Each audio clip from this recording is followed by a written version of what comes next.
우리 정말 대단히 많이 변화되는 세상에 살아갑니다. 우리 어렸을 때만 해도 들었던 이야기가, 제일 많이 들었던 이야기는 성공입니다.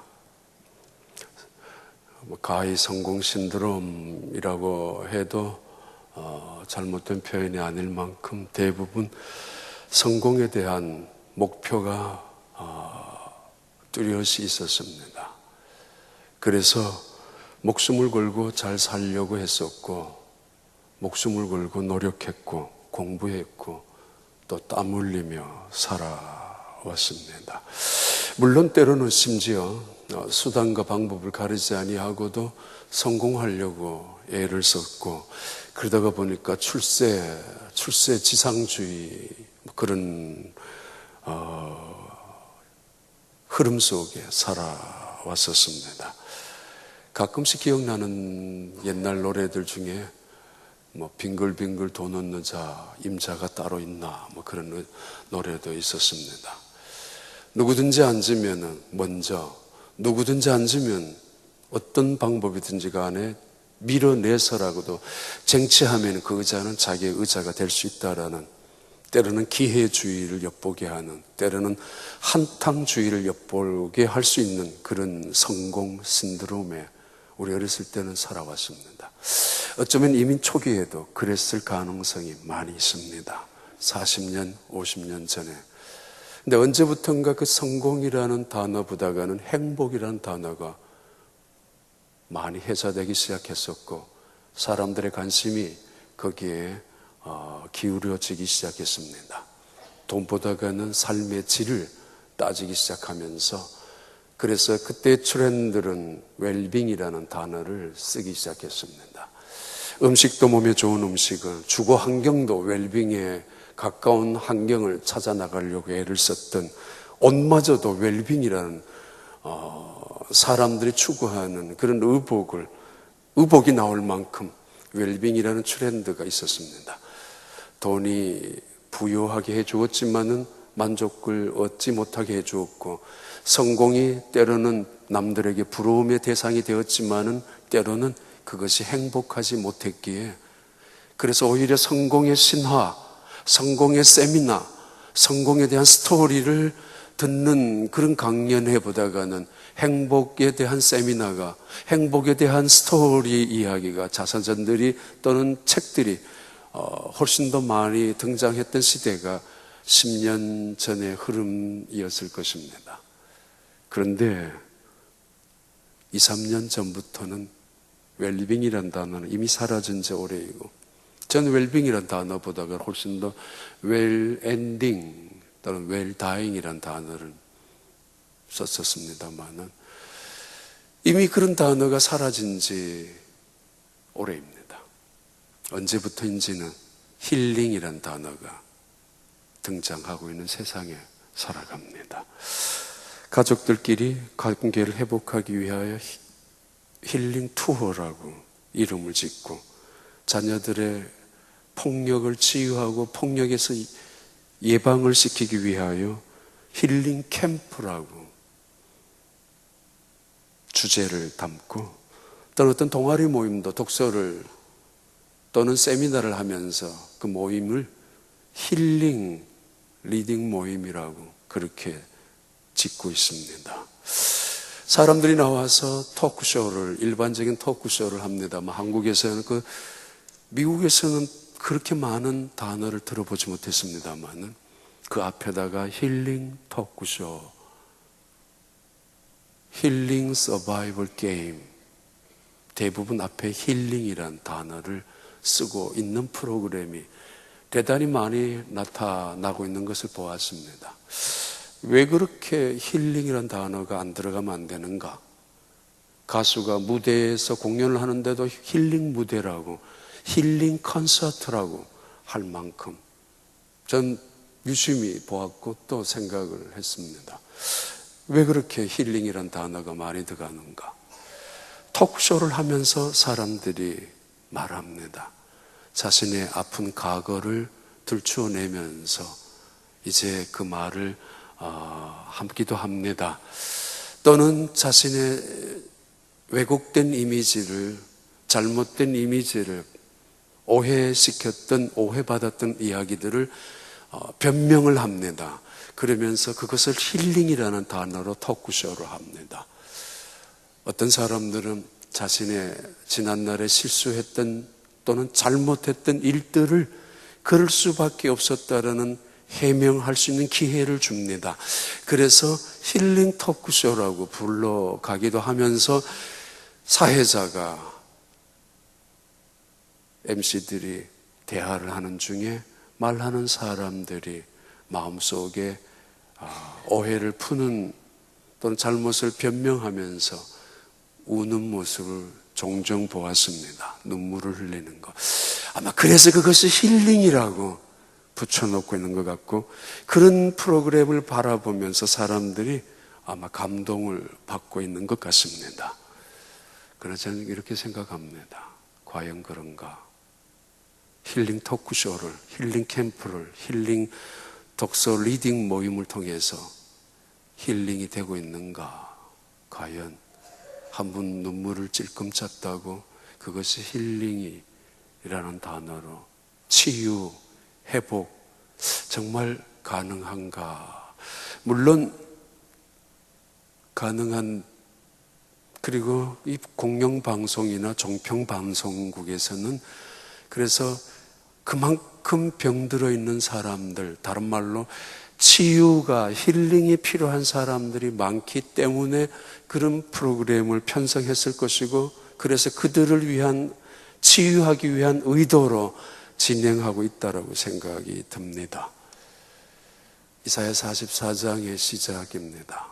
나의 종 야곱아, 내가 택한 이스라엘아, 내가 너를 지었고 내가 너를 모태에서부터 만들었은즉 나의 종 야곱아, 나의 택한 여수루나. 세 가지의 단어로 반복적으로 말씀하고 있습니다. 그러면서 내가 너를 도와줄 여호와다 라고 말씀하시면서 이사야 44장 1절부터 2절까지 시작하는 첫 번째 주제입니다. 물론 두 번째 주제도 동일합니다. 두려워 말라. Do not afraid. 두려워 말라. Don't afraid. 말씀하고 있습니다. 우리 살아가면서 많은 두려움이 있습니다. 그 유명한 스페인 화가 고야라는 사람이 아마 이런 그림을 가끔 봤을 것입니다만, 이 그림 유심히 한번 보시면은 어떤 여자가, 어머니가 교수형으로 처형당한 사형수의 입에다가 손을 넣습니다. 물론 손만 아니라 어떤 벤치 같은 것을 잡았을 것입니다. 손에 장갑도 끼고. 그리고는 그 사형당한 사형수의 입안에는 이빨을 뽑으려고 하는 그림입니다. 이 그림의 제목은 이빨 사냥입니다. 이빨 사냥이라고. 200년 전, 적어도 18세기 초에서부터 약 100년 동안 스페인에 불어닥쳤던 신드롬이, 미신이 죽은 남자 사형수의 이빨을 하나만 가지고 있어도 자기 가정의 자녀들이 잘 살 수 있다라는 미신이 그 당시에 많은 사람들에게 퍼져나갔기 때문입니다.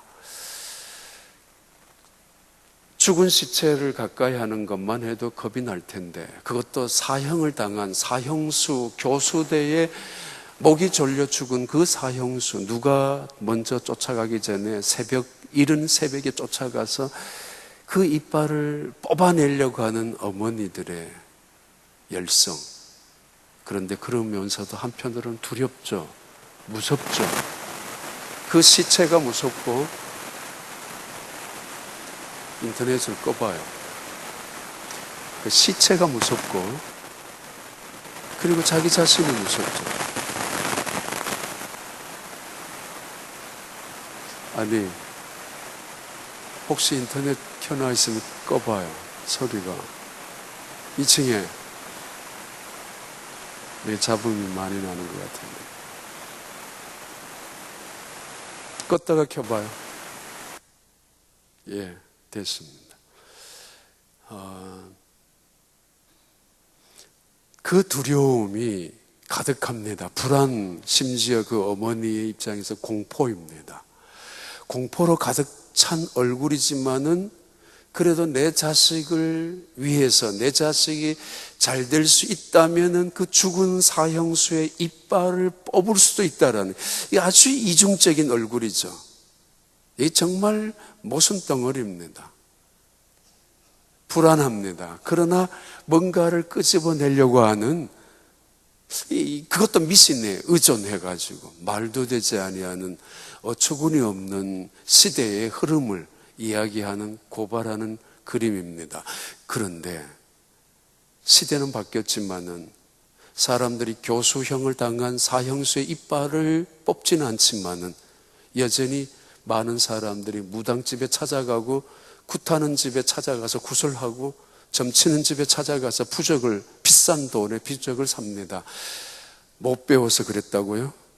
가진 것이 없어서 그렇다고요? 배운 것이 모자란다고요? 과학이 이렇게 발달했는데도 점성술과 무당을 하는 점쟁이들의 집들은 훨씬 더 장사가 잘 되고 있습니다. 신문 하나 보면은 당장 압니다. 왜 그럴까요? 두려움이니까. 너무 두려워서 세상을.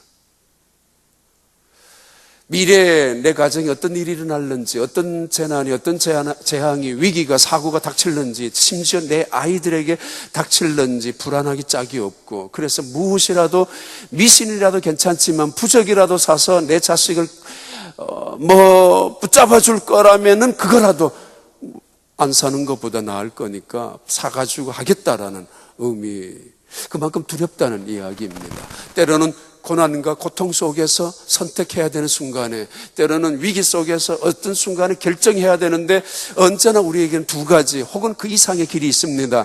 물론 전체를 모으면 결국 두 가지입니다. 내 생각대로 할 것인가, 하나님의 생각으로 할 것인가, 내가 원하는 방법을 해야 될 것인가, 하나님이 원하시는 말씀에 따라갈 것인가, 세상적인 사람들이 하고 있는 길을 걸어갈 것인가, 아니면은 세상이 원하지 않는 길, 바로 믿음의 길을 걸어갈 것인가, 늘 두 가지의 길에 봉착하게 됩니다. 어떤 선택이 지혜로운 선택이고 어떤 결정이 정말 나를 위하여 궁극적으로 당장 손해 안 보고 어려움 안 당하고 할 것인가에 대한 두려움이 늘 있게 마련입니다.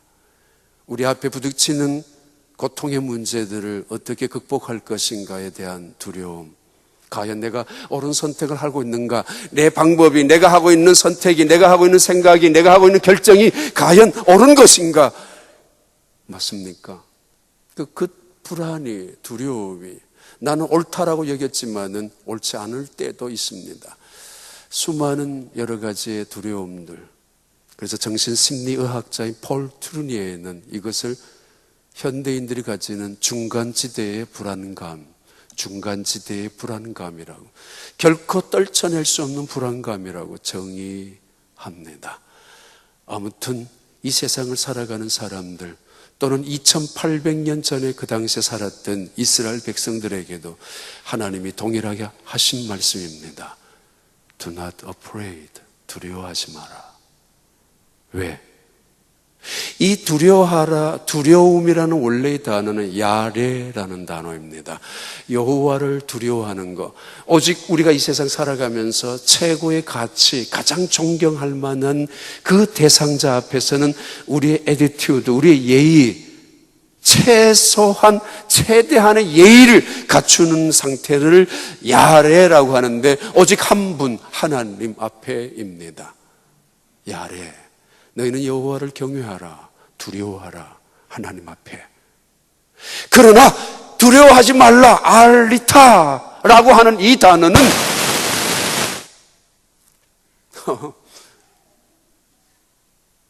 이거는 세상을 향하여 두려워하지 말아야 될 것에 두려워하지 말라라는 말입니다. 쓸데없는 일에 두려워하지 마라, 엉뚱한 일에 두려워하지 마라.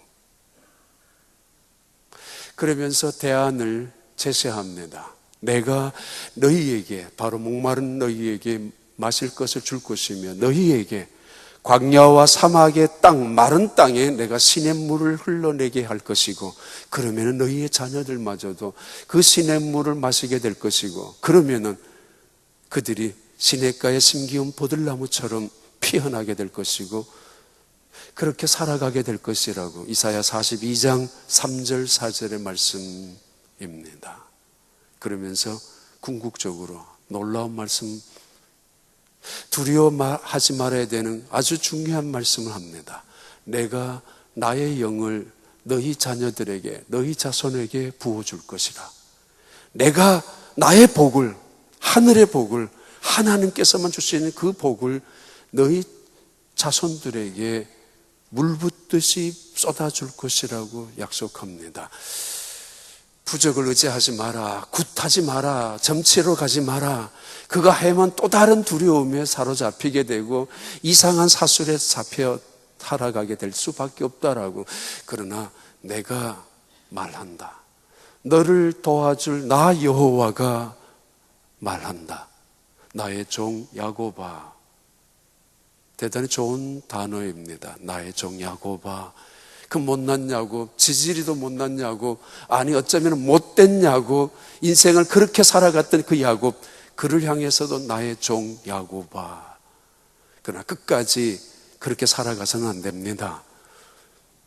못된 성격이 끝까지 하나님 앞에 날아가는 그때까지 그 성격 그대로 하나님 앞에 가서는 안 됩니다. 하나님이 원하는 게 아니지 않습니까?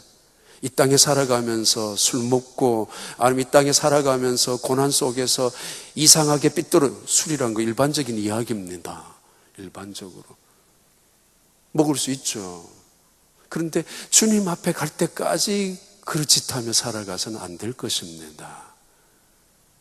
나의 이거 못 고쳐라고 하면서 평생 예수 믿으면서도 나의 종 야곱아, 그 다음에 하나는 변화시켜 나가잖아요. 뼈를 부스러 놓고 있더라도 나의 택한 이스라엘아. 더 한창 게 오늘 본문 연결됩니다. 내가 택한 여수루나. 하나님이 보시기에 나의 종 야곱, 그리고 변화시켜 나가는 나의 택한 이스라엘, 그 하나님의 사랑의 눈길로 보기에 하나님이 택한 하나님의 백성이기에 그는 가장 존귀하고 가장 사랑스럽고 가장 이 세상에 보배로운 존재 여수룬이라고 부르고 있습니다. 여전히 야곱 같은 인생으로 살아가기 때문이 아니라 지팡이를 자기의 몸에 의지한 채로 철저하게 힘이 빠진 상태의 겸손이 아닙니다. 돈 없어 권력이 사라진 상태로 기가 빠져서 이제는 고개를 숙여서 하나님을 쳐다보는 심정의 야곱이 아니라 하나님이 누구인 줄 깨달았던 인생을 이제는 아무렇게나 살 수 없기에, 하나님 어떤 분인 줄 알기에 하나님 앞에 서서 고개를 숙일 수밖에 없는 야곱, 그 야곱이 여수루로 변했던 그 여수루를 바라보며 하나님이 기쁜 마음으로 나의 택한 여수루나, 내가 너를 알아. 너 인생 어떻게 살아왔었는데 이제야 이렇게 존귀하게 변했구나. 자, 그들을 향하여, 그 자손들을 향하여 두려워 말라고. 두려워하지 말라고. 우리를 아신 하나님, 우리의 성품을 아시고 우리의 성격을 아신 하나님, 그리고 우리의 미래까지 아시는 이스라엘로 여수룬으로 변해서 어느 순간 정말 감사하며 살 수밖에 없는 인생인 것을, 끊임없이 순종할 수밖에 없는 인생인 신앙인 것을 깨닫고 뭘 할 말이 많아요. 순종밖에 없다는 사실을 아는 그 여수루를 바라보면서 두려워하지 마. 이제는 너 힘으로 살아가는 거 아니라는 거 알잖아. 너 능력으로 살아가서 되지 않는 일도 있잖아. 내가 너를 도와주는 여호와야. 내가 너를 택한 여호와야. 두려워하지 마라. 너의 자식을 위하여 걱정이 된다고, 너의 자녀들을 위하여 불안하다고 걱정하지 마. 내가 나의 영을 내 자녀들에게, 너의 자녀들에게, 나의 복을, 하늘의 복을 너의 자손들에게 줄 것이야. 그걸 받으라는 이야기죠. 그걸 바라보라는 이야기죠. 엉뚱한 복을 채워주려고, 엉뚱한 세상의 재능을, 기술 따위를 가르쳐 주려고 여기 끌고 가고 저기 끌고 가고 하지 말고 하나님을 쳐다보게 만들고 하나님 앞에 끌고 나오라고. 그러면은 내가 나의 영을 내 자손에게 줄 것이라고. 우리 교회는 이번 주, 다음 주에 중요한 결정을 합니다. 금요기도회 때 정말 간절하게 부르짖은 기도입니다. 건축가, 건축회사를 설정하게 됩니다. 물론 2달 동안 설정해놓고 이미 있었습니다. 건축위원들이. 그러나 여러 가지 의미에 미루고 우리 당회와 더불어서 다시 이번 주, 다음 주 내로 결정하게 될 것입니다. 좋은 건축회사를 우리가 만나서 비전센터를 아마 다음 달부터는 어쩌면 시작하게 될 것입니다. 모든 허가도 다 받았기 때문에 시에서. 건축위원들 너무 감사하고 기쁩니다만 정말 기도가 필요합니다. 좋은 건축회사. 좋은 건축회사는 우리가 꿈꾸는 우리의 자녀들을 위한 비전센터. 실용적이면 됩니다. 럭셔리하게, 화려하게, 멋있게, 작품적으로 안 만들어도 됩니다. 그게 어떻게 될는지 나중에. 그러나 이 자녀들이, 우리 자녀들이 약 500명 정도 됩니다. 우리 480명, 470명, 480명. 어린아이들부터 고등부까지만. 그런데 HCC-EM하고 같이 예배를 드리기 때문에 장소가 대단히 협소하지 않습니까? 마치 오늘 본문이, 그리고 오늘 상황과 연결되기 때문에 말씀을 드립니다. 그들에게는 충분한 예배의 공간이, 말씀을 들어야 될 시간이 필요하지만 지금까지 EM하고 같이 쓰기 때문에 오전 내내 같은 장소에 써야 되기 때문에 3, 40분 만에 성경 공부나 또는 1시간 안에 모든 것들이 마쳐야 되기 때문에 선생님들이 제대로 가르치도 못했고 목사님들이 예배 시간에 충분히 말씀을 전달하지 못했던 아쉬움이 많이 있었습니다. 그들을 위한 실용적인 예배의 공간, 말씀을 들을 수 있는, 요즘 같은 말투수 대학부를 위해서도 정말 그 예배 공간이 거의 없거든요. 대학생들을 위한 예배 공간. 그래서 여기저기 왔다 갔다 하고 있는 중입니다. 필요해서 비전센터를 건축하려고 5년 전부터 우리 당회에서는 준비했다가 스터디까지 하고 결론을 시작했습니다. 그래서 이번 주, 다음 주 내로 건축회사를 선정하게 됩니다. 어쩌면 50만 불까지 왔다 갔다 할 수 있습니다. 싼 게 좋은 것이 아니지만은 그래도 우리 입장, 저 입장에서 분명히 재정이 중요하다고 봅니다. 기도 많이 해주시기 바랍니다. 내가 나의 종, 내가 나의 택한 야곱과 이스라엘과 여수론에게 말한다. 너희는 두려워하지 마라.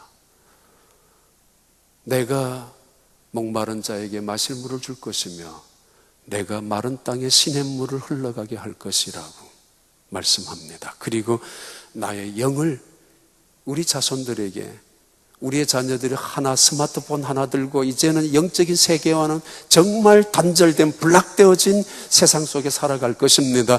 앞으로 어떤 일이 닥칠는지 알 수 없습니다. 무지무지 변하게, 그것도 뭐 수직적으로 변하는 것이 아니라 급격히 변하는 순간만의 단어로는 표현이 안 맞습니다. 이건 날아가는 변화로 살아가는 세상 속에 살아갑니다.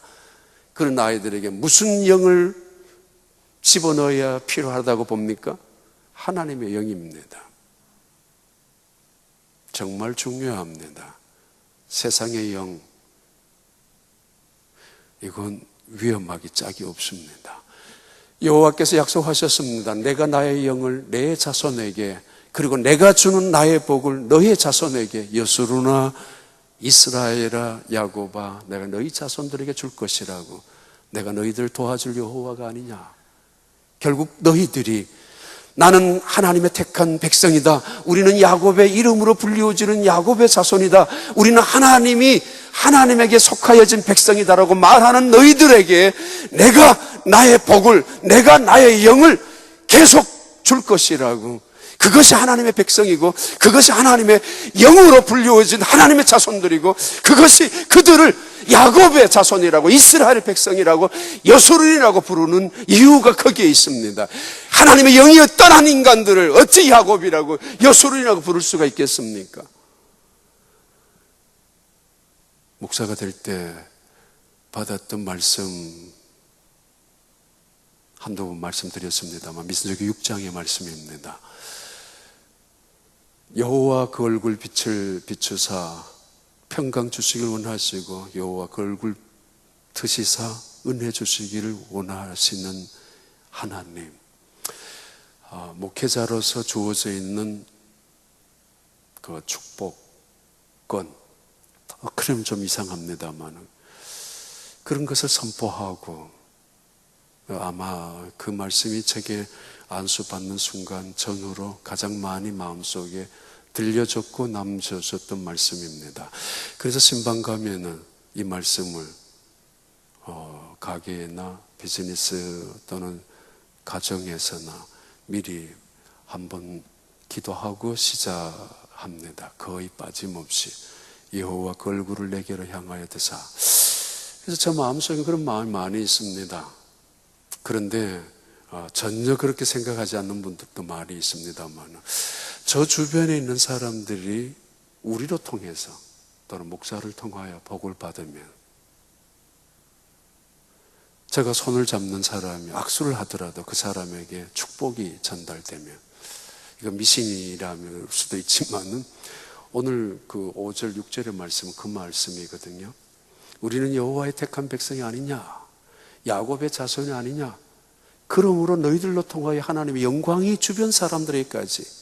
이 말은 이삭의 형통함이 주변 사람들에게, 요셉의 형통함이 주인에게, 회사에게, 직장에게, 다른 동료들에게까지 미쳤던 것처럼 그런 복을 받는 사람들의 간증이 많이 있어야 되는데 오히려 목사님 왔다 가면 오히려 장사가 안 된다고, 재수 없다고 그러면 골치 아픈 것이 됩니다. 제 마음에는 정말 악수라도 하면은 그분이 오늘 하루, 이번 한 주간 축복이에요. 자, 이사야 44장 계속되는 말씀인데 8절의 말씀입니다. 8절에 이렇게 말씀합니다. 두 번째 두려워 말라입니다. 너희는 두려워하지 말며 겁내지 말라. 내가 예로부터 너희에게 듣게 하지 아니하였느냐, 알리지 아니하였느냐. 너희는 나의 증인이라. 나 외에 신이 있겠느냐. 가연 반석은 없나니 다른 신이 있음을 내가 알지 못하노라. 6절과 7절에 이미 말씀하셨습니다. 하나님께서 이 세상에 나와 같은 신이 있느냐? 외치라고 한 적이 있느냐? 고하라고 한 적이 있느냐? 앞으로 일어날 일에 대해서 이런 일이 일어날 것이야. 앞으로 일어날 일에 대해서 이렇게 정확히 예측한 신이 어디 있느냐? 말해보아라, 떠들어보아라. 그리고 이 백성을 향하여 너희들이 걸어가는 길을 잘못 걸어가면 죽는다, 이렇게 외치는 자가, 외쳐라고 말한 자가 있느냐? 그리고 고하라고 한 자가 있었느냐? 맞은 적이 언제 있었느냐? 나 외에 신이 어디 있느냐? 나 외에 반석 같은 신이 이 땅에 어디 있느냐 도대체? 그런 신들을 향하여 쫓아가지 마라. 그런 신들을 향하여 구하지 마라. 아니, 그런 신들과 동일하게 나를 비교하지도 마라. 내가 외치라고 했던 말이 틀린 적이 언제 있으며 내가 고하라고 말한 그 말이 잘못된 말이 어디에 있느냐라고. 나 외에 다른 신이 없느니라. 그 말씀하신 하나님이 두 번째 말씀합니다. 두려워하지 마라, 겁내지 마라. Do not afraid. Do not tremble. 겁내지 마라, 떨지 마라, 위축되지 마라. 야레라는 단어를 알티라라고, 하나님만을 야레하라 그랬죠. 세상은 알티라, 세상을 향하여 두려워하지 마라. 두려워하는 마음을 주는 것은 사탄입니다. 두 가지의 길이 있죠. 두 가지의 음성이 들리죠. 두 가지의 생각이 있죠, 반드시. 그러나 분명히 하나의 생각은 두려움으로, 근심으로, 걱정으로 우리에게 좋은 것 같지만은, 손해 안 보는 것 같지만은, 괜찮은 것 같지만은, 성공할 수 있는 것 같지만은, 심지어 행복할 것 같고 힐링되는 것 같지만은 하나님 없이 속삭여지는 모든 것들은 사기입니다. 속습니다. 하나님이 주시는 야레, 이 말씀은 이런 말씀입니다. 너희는 여호와를 의뢰하라. 그리하면 주께서 너희에게 평강을 주실 것이라. 요한복음 14장 27절에 나오는 말씀입니다. 너희는 마음에 근심하고 두려워하지도 말라. 왜? 평안을 너희에게 끼치는 이 평안, 샬롬, 샬롬입니다. 평안을 너희에게 주노니 곧 나의 평안을 너희에게 주노라. 내가 너희에게 주는 것은 세상이 주는 것과 같지 아니하니라. 너희는 마음에 근심하지도 말고 두려워하지도 말라. 두려워하지도 말라. 알티라, 두려워하지 마라. 히브리어입니다. 그러나 가장 잘 아는 히브리어에 나오는 단어가 여호와를 야레하라. 그리하면 여호와께서 너희에게 샬롬을 주신다라는 것입니다. 여호와를 경외하지 않은 사람에게는 샬롬이 드러나지 않는 법입니다. 그건 값싼 힐링을 말할 수 있을 것입니다. 그럴 수 없습니다. 여호와를 진정으로 야레, 경외, 두려워하는 사람들에게 시편 103편 13절에 나오는 말씀입니다. 시편 103편 13절. 아버지가 자식을 긍휼히 여김같이 여호와께서는 자기를 경외하는 자를, 야레하는 자를 긍휼히, 헤세드입니다마는 샬롬을 주시겠다라고. 어디 가서 평강을 얻겠다고요? 어디 가서 담대함을 얻을 수 있다고요? 누가 우리에게 평안을 주실 것이라고요? 하나님이. 어떻게? 내가 진정으로 하나님을 야레할 때 하나님은 나에게 샬롬을 주신다라는 말씀입니다. 너희는 두려워 말라. 겁내지도 말라. 내가 예로부터 너희에게 듣게 하고 옛적으로부터 너희에게 알리게 하지 아니하였느냐? 나와 같은 신이 어디 있느냐? 그러면서 두려워하지 말아야 될 두 번째 이유가 너희는 나의 증인이야. 너희는 나의 증인이야. 리빙스톤이 어려운 고난 속에서 고백했던 증언입니다. 난 죽지 않을 것입니다. 죽음 직전의 위기 속에 사나운 맹수를 습격을 받고 풍토병에 걸려서 죽을 수 있는 수많은 환경 속에 그때마다 리빙스톤이 고백했던 고백입니다. 나는 지금은 아직은 안 죽을 것입니다. 아프리카에 그 선교를 하면서, 왜냐하면 내 사명이 아직도 끝나지 않았기 때문입니다. 내가 아프리카에 여호와의 종으로 택한 이스라엘과 여수론으로 그 땅에 들어갔는데 여호와의 증인으로 하나님은 나를 보내주셨는데 내가 여기서 이렇게 죽지는 않을 것입니다. 아직은 할 일이 있습니다. 그가 바라본 하나님에 대한 분명한 비전이었습니다. 지난번에 이번에 한국 갔을 때 저 시골에서 가슴 아픈 이야기를 들은 것이 있습니다. 그리고 지나갔습니다. 수요 예배 때 잠깐 드렸습니다만 한 사람의 죽음의 장례식이었습니다. 대부분 요즘 병원에서 장례식을 드리지만은 시골 교회 그냥 마당에서 아주 간략하게 장례 예배를 드리고 가는 것을 보았습니다. 그것도 자살한 여자의 죽음입니다. 그것도 23살 먹은 새색시, 새댁. 베트남에서 20살 때 시집을 한국으로 왔습니다. 3년 동안 아이를 하나 낳았는데, 그리고 또 뱃속에 아이 하나가 있습니다.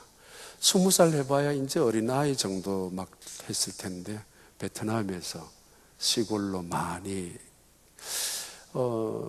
죄송합니다만은 저지난주 한국에서 교회 설교하고 나서 점심시간에 같이 식사를 하신 분이 있었는데 그 교회 목사님과 민주당 국회의원이었습니다. 그 교회에. 그리고 노무현 대통령 시절에는 경제부총리까지 한 그 관계되는 사람이었습니다. 근데 경기도 안에 아마 경기도 지사를 나가려고 하는지 모르겠습니다만 말을 미리 하면 걸리니까 아마 그런 분위기였습니다. 그러면서 미국에 왔다니까 이런저런 이야기하다가 경기도 안에 외국인들이 50만 명이나 되는 근로자들이 적어도 와 있다고 합니다. 그런데 그들의 복지가 최악의 수준이라고. 그분은 신실한 장로님이셨습니다. 최악의 수준이라고. 이거를 미국에서는 이민자들에게 주어진 복지가 따로 있는 거 있느냐고 전혀 아니지만 하여튼 우리 시골에 베트남에서 시집 온 23살 먹은 분이 아이 하나 놓고 아이 임신해서 죽었습니다. 자살을 했습니다. 며칠이 지난 다음에 이제 장례식을 하는데 베트남에 있는 가족들이 와야 되지 않습니까? 얼마나 울든지 당연하죠. 이 딸이 팔려간 거 아닙니까? 무슨 사랑 때문에 결혼해서 한국까지 왔겠어요? 부모님들 고생하는 거 한 달에 10만 원, 20만 원 정도 한국에서 베트남 붙여주면 그걸로 살기 때문에 그런 사람들이 꽤 많은가 봐요. 아주.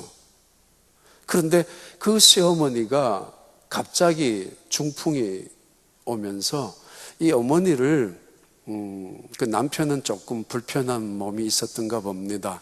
그래서 나이 차이가 뭐 15인가 뭐 정확히 다 모릅니다. 그 정도 10살 이상은 맞는 것 같은데, 그런데 이 중풍 걸린 이 어머니를 1년 반 정도 이 며느리가 케어를 했습니다. 시어머니들이 좀 덩치도 있으니까 그 어머니는 또 이것도 몸을 씻겨드려야 되고 또 기저귀 갈아줘야 되고 그게 쉽지 않았지 않습니까? 그런데 더 중요한 거는 이 시댁의 가족들이, 서울에 있는 가족들이 이 어머니를 요양원에 보내드렸으면 되는데 그 돈 아끼려고 그랬는지, 아니면 정부에서 다 주는데, 아니면 그 돈을 가지고 자기들이 받으려고 했는지 모르겠습니다. 좀 안 좋은 이야기들이 있었는데 결국은 견디다 못해서 죽은 며느리입니다.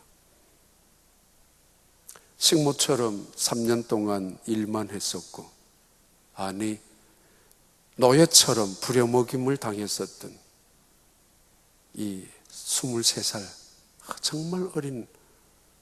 근데 한국에서는 우리 고향교회에서도 그분들을 위한 프로그램이 있었습니다. 그 사람도 교회 다녔던 가족이거든요. 저는 그런 생각이 들었습니다. 문득 이 여자가 얼마나 3년 동안 불안했을까, 두려웠을까.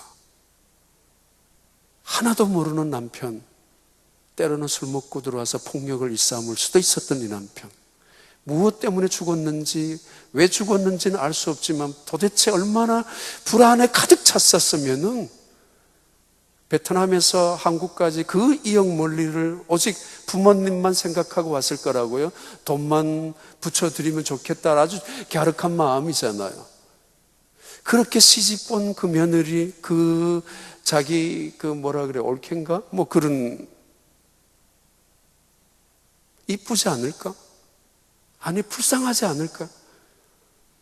그런데 한국 사람들이 뭐가 그렇게 잘났다고 외국에서 온 그 사람을 마치 노예처럼 대하는 태도 때문에, 잘 모릅니다만은 배 안에 아이를 둔 채로 자살해버린 그 사람, 얼마나 두려웠을까, 얼마나. 그래도 교회를 다녔던 그 가족입니다. 너희는 두려워 말라. 왜? 너희가 나의 증인이기 때문에. 전 그런 생각을 했었거든요. 교회에서 장례를 그냥 빨리 하고 지나갔었습니다만 정말 이 사람이 부모님을 위한 증인으로 부모님만을 위해서 왔었기 때문에 그런 두려움이 가득 찼겠지만, 정말 이 세상에 우리가 남겨 살아가고 있다면, 여전히 이 땅에 살아가고 있는 존재라면, 우리는 하나님의 증인으로 살아간다면 두려울 것이 없죠. 너는 나의 종 야곱, 내가 택한 이스라엘, 내가 택한 여수룬이다. 너는 나의 증인이야. 무슨 말이에요? 위트니스라는 이야기는 확실한 본 것이 있는 증거입니다. 대학부의 이름이 말투수인데 그것이 다른 말로 증인이라는 말인데, 이것은 목숨을 걸어놓는, 자기가 본 것에 대해서 두려움에 벌벌 떠는 것을 말투수라고, 증인이라고 하지 않습니다. 세상에 비유나 맞추고 세상에 눈치나 보면서, 아니면 세상이 나를 향하여 두려움으로 억제하고 있고 수많은 일들이 나를 불안해, 공포에 떨게 만드는 일들이 내 앞에 닥친다 할지라도 그 앞에서 벌벌 떨면서 살려달라고 애원하고, 그 세상의 두려움 앞에서 어쩔 줄 몰라 하고 전전긍긍하면서 살아가는 그 사람들을 증인이라고 부르지 않습니다. 증인은 자기가 본 것을 당당히 이야기하는 것입니다. 증인이란 자기가 알고 있는 것을 자신의 사명인 것처럼 목숨을 내어놓고 말합니다. 왜냐하면 그곳에 죽음과 생명이 역사하고 그 말의 증거를 통하여 석방이 되는 것인가 아니면 감옥으로 갈 것인가 중요한 자료가 되기 때문입니다. 하나님이 누구인가? 하나님이 어떤 분인가? 진짜냐 가짜냐? 살아있는 분이 진짜냐? 응답하시는 신실하신 그분이 진짜 맞느냐?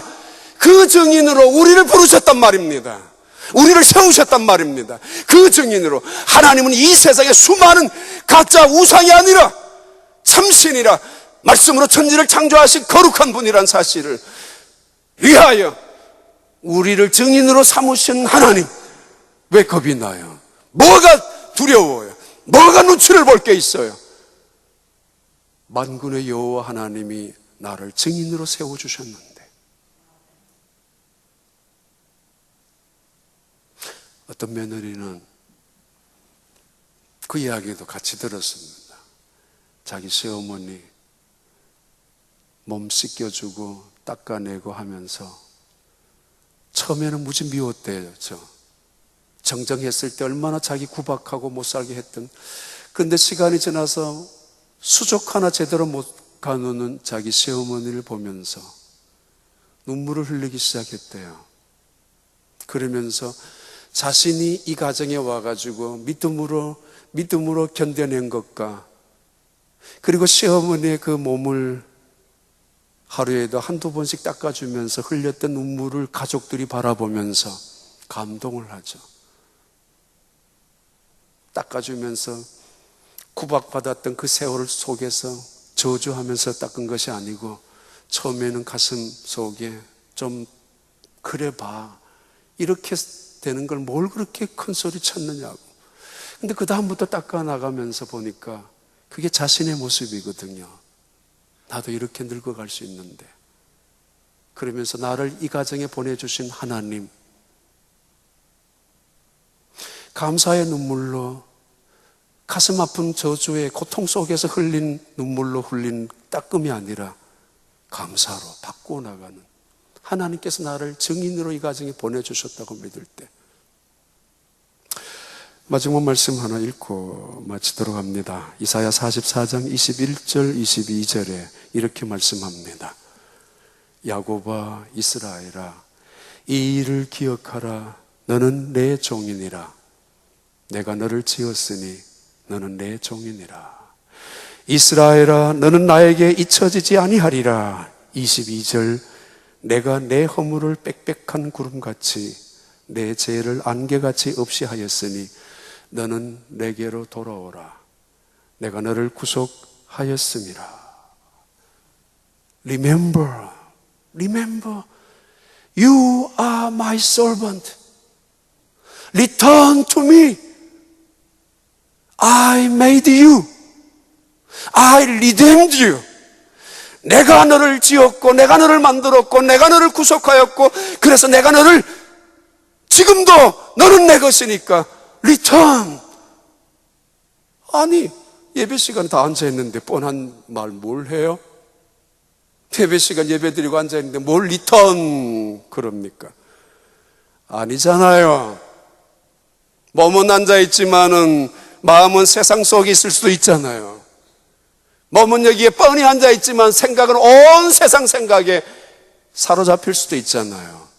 그래서 근심하고 걱정하고, 그래서 두려움과 불안에 떨고 있을 수도 있잖아요. 아직도 어떤 길을 걸어가야 될지, 누구 말을 들어야 될지, 무슨 말을 붙잡고 걸어가야 될지 말입니다. 그들을 향하여 말씀합니다. Return to me. I made you. 내가 너를 만들었다. 내게 돌아와라. 주님의 음성을 듣고 그 길을 쫓아가는 것, 주님의 말씀을, 약속을 믿고 그 방법을 택하는 것, 그들에게 주시는 말씀입니다. 두려워 마라. 두려워 마라. 내가 너와 함께 할 것이라. 기도합니다.